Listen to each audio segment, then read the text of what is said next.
हाँ जी, तो देखिए अगर परचेज़ और sale of property, plant and equipment and intangible assets में ये जो पार्ट 2 है, इसमें असेट्स नॉन करंट इन्वेस्टमेंट में असेट्स में हमारी फर्स्ट हेडिंग आती है नॉन करंट असेट्स।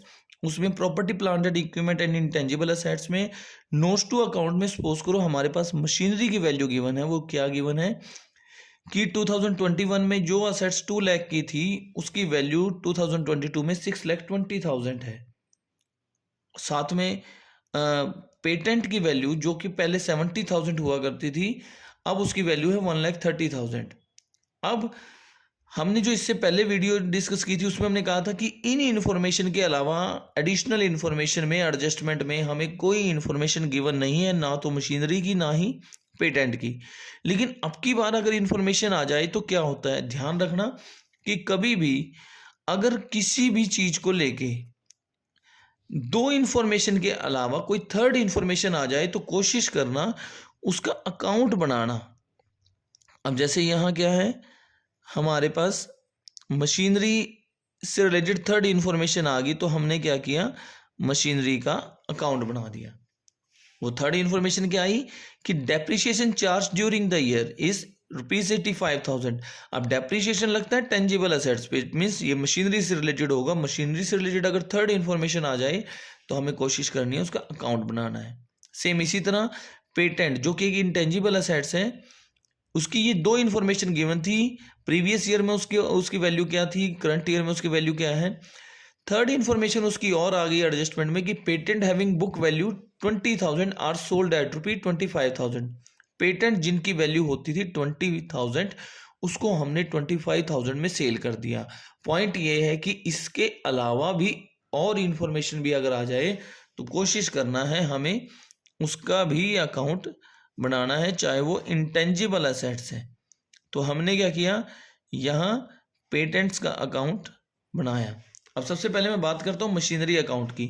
आप सभी को पता है मशीनरी असेट्स है और असेट्स की मोस्टली ओपनिंग बैलेंस कहाँ आते हैं आपके पास, डेबिट साइड में। तो हमने यहाँ राइट क्या करना है, टू बैलेंस ब्रोट डाउन, जिसकी amount to balance brought down, opening balance क्या था हमारे पास 2 लाख रुपीज। उसके बाद अब इन्होंने कहा depreciation charge during the year. अब जो डेप्रिसिएशन राइट हुआ ये हमारी असेट्स थी, अगर डेप्रिसिएशन चार्ज किया जाएगा तो हमारी असेट्स की वैल्यू कम हो जाएगी। एक सिंपल सा केस याद रखिए, असेट्स की वैल्यू जब भी इंक्रीज होगी तो आपको डेबिट साइड में राइट करनी है, और कभी भी किसी भी रीजन की वजह से अगर असेट्स की वैल्यू डाउन होती है तो उसको आपने क्रेडिट साइड में मेंशन करना। अब डेप्रिसिएशन की वजह से हमारी असेट्स की वैल्यू क्या आ जाएगी, डाउन, तो डेप्रिसिएशन हमारा क्रेडिट साइड में राइट किया जाएगा बाय डेप्रिसिएशन, और अमाउंट क्या है 85,000। अब 85,000 हमारा डेप्रिसिएशन हो गया। अब जो दूसरा बैलेंस था हमारे पास 6,20,000, हमने क्या किया, इसको राइट साइड में, क्योंकि ओपनिंग बैलेंस आता है डेबिट में और क्लोजिंग बैलेंस आता है हमारा क्रेडिट साइड में, बाय बैलेंस कैरिड डाउन, जिसकी अमाउंट क्या है, वो अमाउंट है हमारे पास 6,20,000। अब हमें क्या करना है, कोई और इन्फॉर्मेशन गिवन नहीं है। टू इन्फॉर्मेशन ये थी, opening balance, closing balance. Third information थी डेप्रिसिएशन हुआ है, डेप्रिसिएशन की वजह से हमने इसको यहाँ राइट कर दिया। अब हमने करना है अकाउंट क्लोज। अब अकाउंट क्लोज जब हमने किया तो यहाँ पर हमारे पास बैलेंस आया 7,05,000, और यहाँ पे आया, क्योंकि बैलेंस हमें इक्वल ही करना है, जब भी हम बैलेंस करेंगे तो अब हमने क्या चीज़ चेक की, यहाँ हमारे पास डेबिट साइड जो है 5,05,000 अमाउंट कम है इस साइड में। तो देखो हम उस साइड में बैलेंस कम है, हमें यहाँ पर बैलेंस करने के लिए क्या राइट करना पड़ेगा, 5,05,000। और किस साइड में राइट करने, मैंने आपको अभी भी कहा था कि इस साइड में सिर्फ वही ट्रांजेक्शन आएंगी जिनसे असेट्स की वैल्यू इंक्रीज होती है। और असेट्स की वैल्यू इंक्रीज दो ही वजह, एक मेन रीजन जो रहेगा वो क्या है, अगर हम असेट्स को क्या कर रहे हैं, परचेज कर रहे हो, तभी हमारी असेट्स की वैल्यू इंक्रीज होगी। तो इस साइड में जनरली क्या आता है, आपने क्या किया है, परचेज की है, परचेज ऑफ मशीनरी, या मशीनरी परचेज राइट करेंगे कि ये जो है टू बैंक किया हमने और यहाँ पे राइट कर दिया। अब आपको पता ही है कि जनरली जो हमारी एक्टिविटी जो हमने स्टार्ट कर रखी है, वो इन्वेस्टिंग एक्टिविटी में तो जनरली क्या आता है, असेट्स को परचेज या सेल करना। तो आपने यहाँ पर क्या किया, ये जो वैल्यू थी हमारी 5,05,000, ये अमाउंट कहाँ पर जाएगी, हमारी असेट्स परचेज की वजह से इन्वेस्टिंग एक्टिविटी में। रही बात आपकी ये डेप्रीशिएशन को लेके, डेप्रीशिएशन कहाँ राइट किया जाता है, हमारा ऑपरेटिंग एक्टिविटी में। तो ये जाएगी हमारी ऑपरेटिंग एक्टिविटी में अमाउंट ड्यूरिंग द ईयर, जो भी डेप्रीशिएशन लगा है ऑपरेटिंग एक्टिविटी में, और जितने में भी आपने एसेट्स को परचेज किया या सेल किया वो है आपकी इन्वेस्टिंग एक्टिविटी। ये आप वहाँ राइट करोगे। अब उसके बाद हम बात करते हैं हमारी नेक्स्ट केस। ये हमारा अकाउंट ना तो हमें ओपनिंग बैलेंस का कुछ करना है ना ही क्लोजिंग बैलेंस का, हमें सिर्फ क्या चाहिए, इन्वेस्टिंग एक्टिविटी के लिए असेट्स को परचेज या सेल किया हो। तो हमने यहाँ देखा बैलेंसिंग फिगर की फॉर्म में क्या आया हमारे पास कि असेट्स को परचेज किया गया, तो ये अमाउंट हमारी इन्वेस्टिंग एक्टिविटी में जाएगी, डेप्रिसिएशन ऑपरेटिंग में गया। अब उसके बाद जो हमारे पास नेक्स्ट पॉइंट है वो क्या है, पेटेंट का। अब पेटेंट भी हमारी असेट्स है, तो असेट्स का ओपनिंग बैलेंस कहाँ आता है, डेबिट साइड में। हमने राइट किया टू बैलेंस ब्रोड डाउन, और ओपनिंग बैलेंस था हमारा 70,000। अब उसके बाद पेटेंट को लेके यहाँ कुछ इंफॉर्मेशन आई कि patent having book value of ₹20,000 are sold at ₹25,000। देखो असेट्स, वही असेट्स जब भी इंक्रीज होगी डेबिट साइड में राइट करनी है, और असेट्स जब भी असेट्स इंक्रीज होगी तो डेबिट साइड में, और जब भी डिक्रीज होगी तो क्रेडिट साइड में। अब जब हम पेटेंट को, असेट्स को जब सेल कर रहे हैं तो साफ सी बात है हमारी असेट्स डिक्रीज हो रही हैं सेल करने की वजह से। तो सेल कर डिक्रीज हुई तो हमने राइट साइड में लिखा, क्रेडिट साइड में बाय बैंक अकाउंट, पेटेंट को आपने सेल किया कितनी अमाउंट पे, 25 पे। अब आपने एक चीज़ का ध्यान रखना है, 25 कॉस्ट की जो पेटेंट थे आप उनको सेल कर रहे हो, जिनकी बुक वैल्यू 20,000 थी उसको आपने 25,000 में सेल कर दिया, तो आपको गेन हुआ। ध्यान रखना है, असेट्स को सेल करके अगर आपको कोई भी बेनिफिट होता है उसको आपने प्रॉफिट नहीं बोलना, उसको आपने गेन बोलना है। तो गेन जो होगा, अगर तो गेन होता है तो डेबिट साइड में राइट करते हैं, क्योंकि आपकी 20,000 बुक वैल्यू वाले पेटेंट 25 के हो गए, यानी कि असेट्स की वैल्यू इंक्रीज हुई। इंक्रीज कितनी हुई, 5,000। तो आपको ये ध्यान रखना है, अगर गेन होता है तो आप डेबिट साइड में राइट करते हो, और अगर लॉस होता है तो क्रेडिट साइड में, gain on sale of patent account. तो यहाँ पे 5,000 आ गया। अब उसके बाद देखो 25 में आपने सेल किया, 5,000 का प्रॉफिट तो यहाँ आ गया। ये मैटर नहीं करता कितने में सेल किया है, ये मैटर करता है और प्रॉफिट हुआ या लॉस हुआ वो हमें राइट करना होता है। आपने राइट किया 25 में सेल हो गया, प्रॉफिट हो गया, प्रॉफिट हुआ या लॉस हुआ वो जरूर राइट करोगे। प्रॉफिट हुआ तो ये डेबिट साइड में, लॉस हुआ तो क्रेडिट साइड में। अब हमने यहाँ पर क्या राइट किया, देखो हमें क्या गिवन है यहाँ पे, क्रेडिट बैलेंस भी, सॉरी क्लोजिंग बैलेंस भी, by balance carry down, opening balance debit में, क्लोजिंग बैलेंस क्रेडिट में। तो हमने यहाँ राइट किया कितना बैलेंस था हमारा, 1,30,000। अब पॉइंट वही, आप इसको क्लोज करोगे, क्लोज करने के बाद आपने देखा क्रेडिट साइड हमारी ज़्यादा है, क्रेडिट साइड ज़्यादा है, क्रेडिट साइड का टोटल बन रहा है 1,55,000 और डेबिट साइड का टोटल बन रहा था हमारा 75,000। तो इट मीन्स हमें यहाँ कुछ राइट करना पड़ेगा, कुछ ऐड करना पड़ेगा। वो ऐड क्या करना पड़ेगा, 80,000। और वो जो 80,000 अमाउंट है, वही बात आप डेबिट साइड में राइट कर रहे हो, तो पेटेंट इंक्रीज कब होंगे, जब आप उनको परचेज कर रहे होंगे। जरूर आपने क्या किया होगा, यहाँ पे पेटेंट को परचेज किया होगा। तो ये आपका बैलेंसिंग फिगर जो होगी ये शो करेगा कि आपने पेटेंट परचेज किए हैं। पॉइंट ये है कि इन्वेस्टिंग एक्टिविटी पे क्या इफेक्ट पड़ेगा, कितने में सेल किए, कितने में आपने उनको परचेज किया। इन्वेस्टिंग एक्टिविटी आपकी सिर्फ ये है, ये इन्वेस्टिंग एक्टिविटी में जाएगा 25,000 और आपका 80,000 ये इन्वेस्टिंग एक्टिविटी में जाएगा कि ड्यूरिंग द ईयर आपने क्या किया है, पेटेंट को परचेज भी किया है, सेल भी किया है। तो परचेज करें या सेल करें, ये कहाँ जाएगा? इन्वेस्टिंग एक्टिविटी में। इसके अलावा जो ये है आपका gain on sale of assets, ये आपका ऑपरेटिंग एक्टिविटी से रिलेटेड होता है। तो ये आपको शो करना है ऑपरेटिंग एक्टिविटी में, लेस करना है ऑपरेटिंग एक्टिविटी में से। क्यों लेस करना है ये अलग मैटर, वो बाद में देखिए, क्योंकि वो जब ऑपरेटिंग एक्टिविटी में मैं आपको पहले ही बता चुका हूँ, तो यहाँ ऑपरेटिंग एक्टिविटी में हमने वहाँ पे इसको लेस करना होता है। लेकिन मेन पॉइंट क्या है कि हमारा मेन फोकस किस पे है, चाहे वो टेंजिबल एसेट्स है चाहे वो इंटेंजिबल एसेट्स है, चाहे टेंजिबल हो चाहे इंटेंजिबल हो, हमें सिर्फ दो ही चीज पे फोकस करना है, परचेज कितने में की, सेल कितने में की। कम में की ज्यादा में की मैटर नहीं करता, मैटर करता है कितनी अमाउंट पे परचेज किया, कितनी अमाउंट पे सेल किया। यहाँ आपने परचेज किया पेटेंट 80,000 में, सेल किए 25,000 में, कम में किए ज्यादा में किए मैटर नहीं करता। आपके पास कैश का इनफ्लो कितना हुआ, कैश आपके पास कैश का आउटफ्लो कितना हुआ, मैटर ये करता है। एक केस तो देखिए ये था कि जब हमारे पास इस तरह की इंफॉर्मेशन, थर्ड इंफॉर्मेशन आ जाए तो हम अकाउंट बनाते हैं। एक केस और देखिए इसके बाद, कई बार एग्जामिनर कुछ इस तरह की इंफॉर्मेशन क्वेश्चन में डाल देता है। देखिए वही है, सिंपल है, notes to account, plant and machinery account का बैलेंस था नोट्स में आपके पास कि प्रीवियस ईयर में कोई असेट्स 2 लाख की थी और इस ईयर में 2022 में सपोज करो कि 3 लाख है।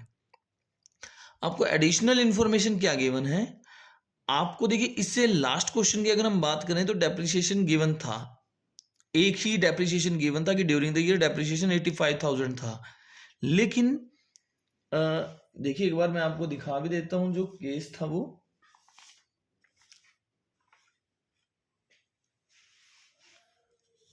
इससे पहले जो आपके पास केस था देखिए डेप्रिसिएशन की वैल्यू सिर्फ एक ही गिवन थी कि 85,000। लेकिन यहां क्या है कि आपके पास इंफॉर्मेशन क्या गिवन हो सकती है, प्लांट एंड मशीनरी का बैलेंस तो गिवन था, एडिशनल इंफॉर्मेशन में क्या गया, depreciation charge during the year ₹50,000। और देखिए जब थर्ड इंफॉर्मेशन आ गई अकाउंट तो देखिए बनेगा, तो हमने यहां पर क्या किया, प्लांट एंड मशीनरी अकाउंट यहां पर हमने राइट किया, plant and machinery account.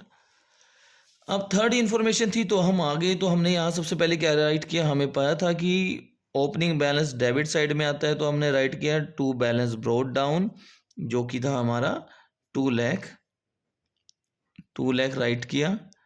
2 lakh right करने के बाद अब हमारे पास depreciation charge during the year, मतलब ये ओवरऑल जो प्लांट एंड मशीनरी है हमारी, उस पर टोटल डेप्रिसिएशन जो लगा ड्यूरिंग द ईयर तो वो था हमारा 50,000। तो डेप्रिसिएशन लगेगा तो असेट्स की वैल्यू डाउन आएगी, इसलिए डाउन आएगी तो क्रेडिट साइड में जा रहे हैं हम, तो हमने यहाँ राइट किया बाय डेप्रिसिएशन अकाउंट और राइट की अमाउंट 50,000।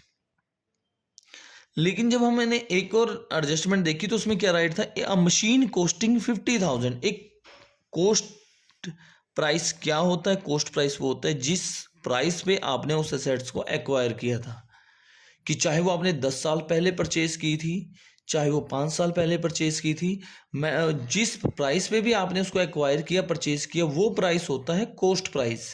तो ये हमें बता रहा है एक असेट्स जिसको हमने 50,000 में परचेज किया था and depreciation provided thereon ₹15,000, जिस पे 15,000 डेप्रिसिएशन भी लग चुका है, उसको हमने सेल कर दिया 40,000 में।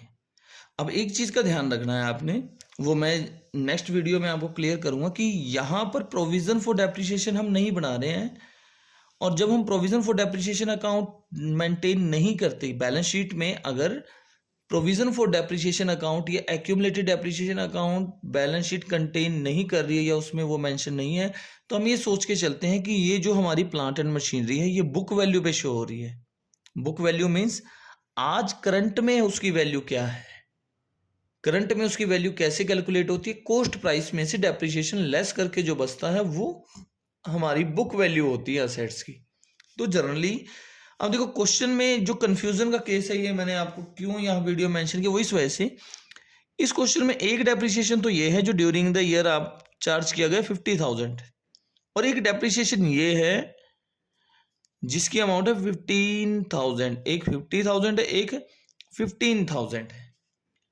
अब पॉइंट ये है, ये हम जो आप देखो स्टेटमेंट रीड करके इतना तो कंफर्म हो जाता है कि ये जिस मशीन को हमने सेल किया है, जिसकी कॉस्ट 50,000 की थी, जिसको हमने कभी 50,000 में परचेज किया था, उस पे जो डेप्रिसिएशन अब तक लग चुका है 15,000, मतलब ये इस चीज को लेके है। अगर कोई आपसे पूछे कि इसकी बुक वैल्यू क्या है, तो बुक वैल्यू कैसे कैलकुलेट करते हैं, कॉस्ट में से डेप्रिसिएशन लेस कर दो आज तक उस पे जो लगा है। इट मीन्स सिंपल सी वर्डिंग में अगर हम बात कहें कि एक मशीन जिसकी बुक वैल्यू थी 35,000 कैसे आई, 50,000 में से 50,000 जो कॉस्ट थी आज तक जो उस पर डेप्रिसिएशन लगा वो था 15,000, तो वो माइनस करके आया हमारे पास 35,000। मतलब जिस असेट्स की बुक वैल्यू 35,000 है, आज हम उसको कितने में सेल कर रहे हैं, 40,000 में सेल कर रहे हैं। पॉइंट ये है कि सेल कर रहे हैं तो असेट्स डिक्रीज हो रही हैं। हमने यहाँ क्या राइट किया, बाय बैंक अकाउंट, कितने में सेल किया, 40,000 में। जब भी आप असेट्स को सेल करते हो तो एक चीज जरूर चेक करना, प्रॉफिट है या लॉस है। 35,000 की असेट्स थी, उसको हम सेल कर रहे हैं कितने में, हम उसको सेल कर रहे हैं 35,000 में। तो अब एक चीज ध्यान रखना है, हमने असेट्स को सेल किया 40,000 में, असेट्स की वैल्यू, अब असेट्स हमारी डिक्रीज हो रही हैं दोनों क्रेडिट साइड में। कितने में सेल किया, 40,000 में।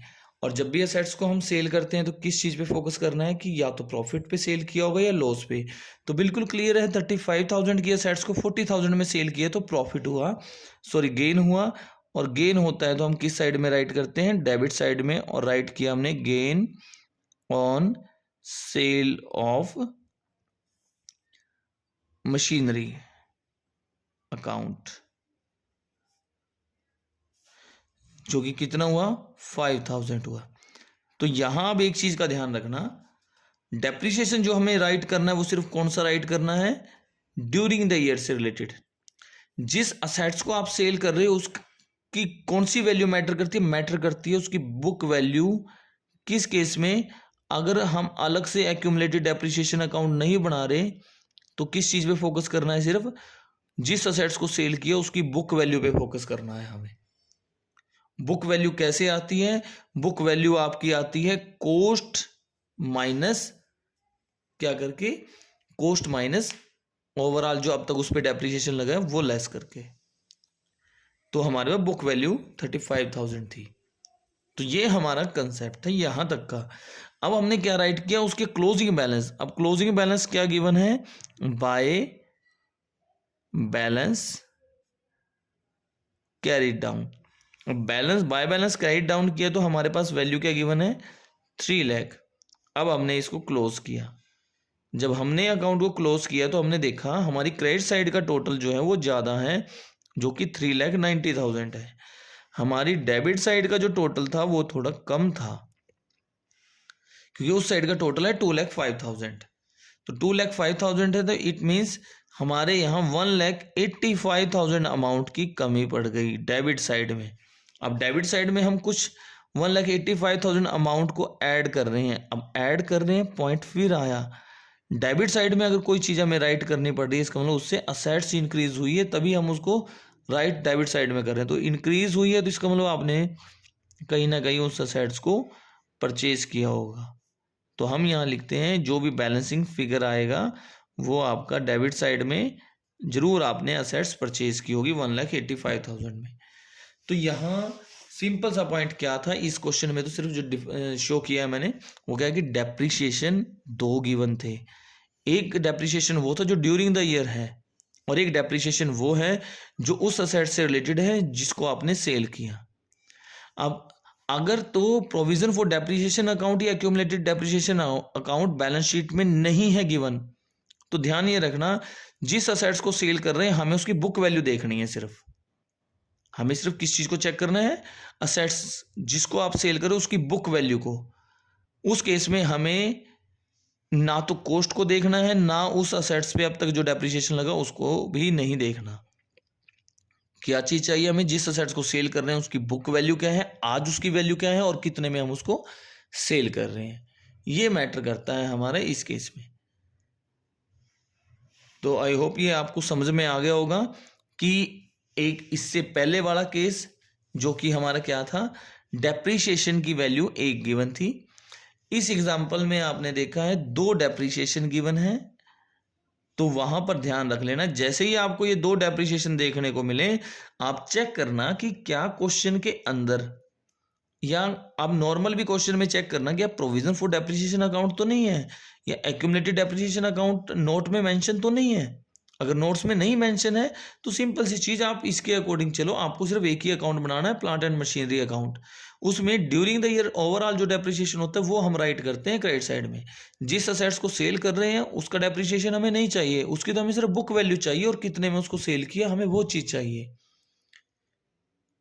तो इस वीडियो के अकॉर्डिंग आप इस पार्ट पे फोकस करना। जो नेक्स्ट वीडियो होगी हमारी, उस नेक्स्ट वीडियो में मैं फोकस करूंगा, जो हमारा टॉपिक रहेगा वो रहेगा जहां जो ये मैंने बात की है कि provision for depreciation balance sheet में नहीं था। नेक्स्ट वीडियो में हम डिस्कस करेंगे कि अगर प्रोविजन फॉर डेप्रिसिएशन हो तो क्या होगा।